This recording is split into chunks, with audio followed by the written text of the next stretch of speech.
All right, good morning, everyone. How are you all feeling this morning? Good? Good or great? Great. Always great. Well, yesterday we really covered a lot of great things, and we've seen a lot of innovations that's happening in all across different countries.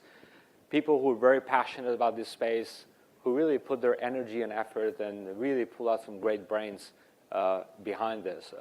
It was really a great learning. One thing that I really just opened up my eyes, and although that we do this every day, but Reynald has shared that it's the in back in the days, like we had to go to work, and today the work comes to us. And in today's, we're opening also with a kind of like a future of work, what the freelancer is doing in this space. But first, I'd like to go back again to the slides what I shared yesterday, and talk again about the 5 Ps.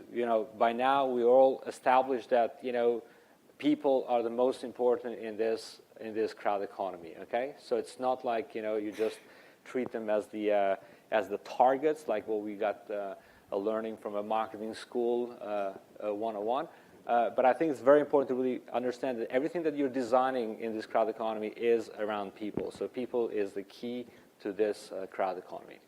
And of course, with that, like purpose, participation, productivity, and there you have the platform where you can really have all these mechanics. But you have to design around that. Next, the clicker for some reason is not. Okay, so next, please. So we covered like citizen engagement, crowd intelligence, all these topics. Can you move next to, please? Next.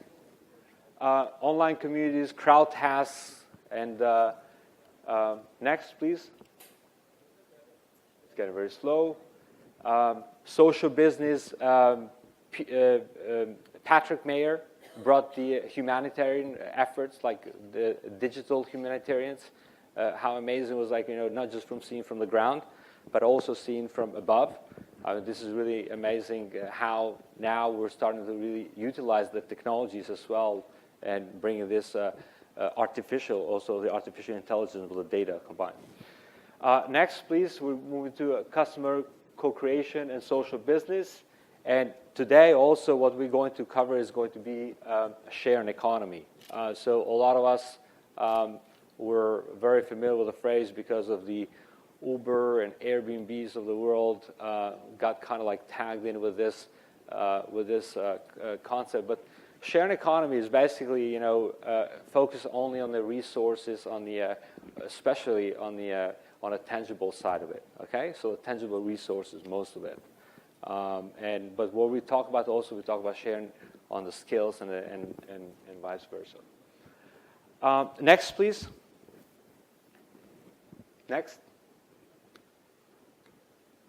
Is it moving? Next. No. Here we go. All right. So it's important to know that we are in the paradigm shift, and what's happening today, 10 years ago was not possible, but also was unimaginable. But today it's happening, and I'm going to share 3 things why we're in this paradigm shift.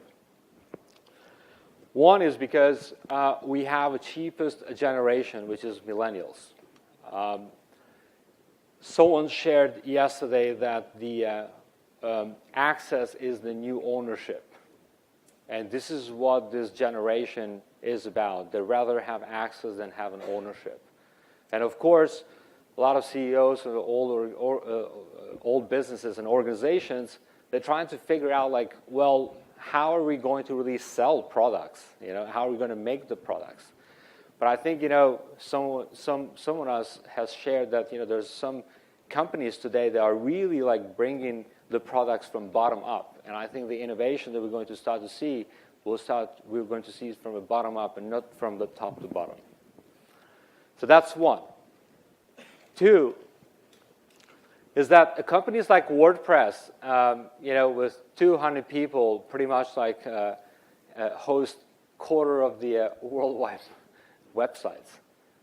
So it's very important that, today, your organization, it's not like how many people you have working with. It's pretty much how scalable and how impactful the business is in the internet.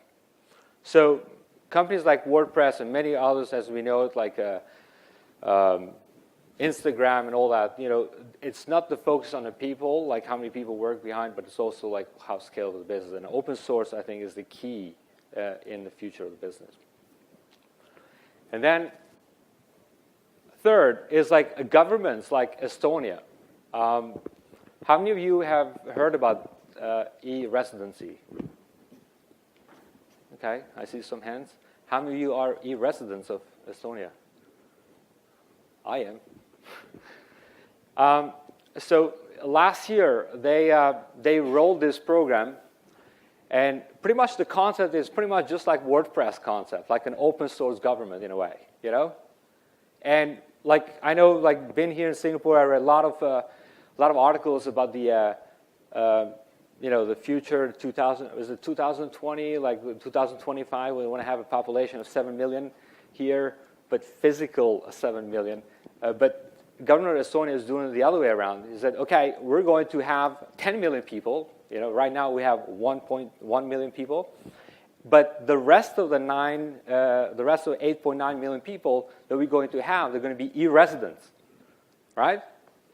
And how are they going to do this? They created this open source platform that now they're giving you access to do, not just to do business, but to do a lot of things.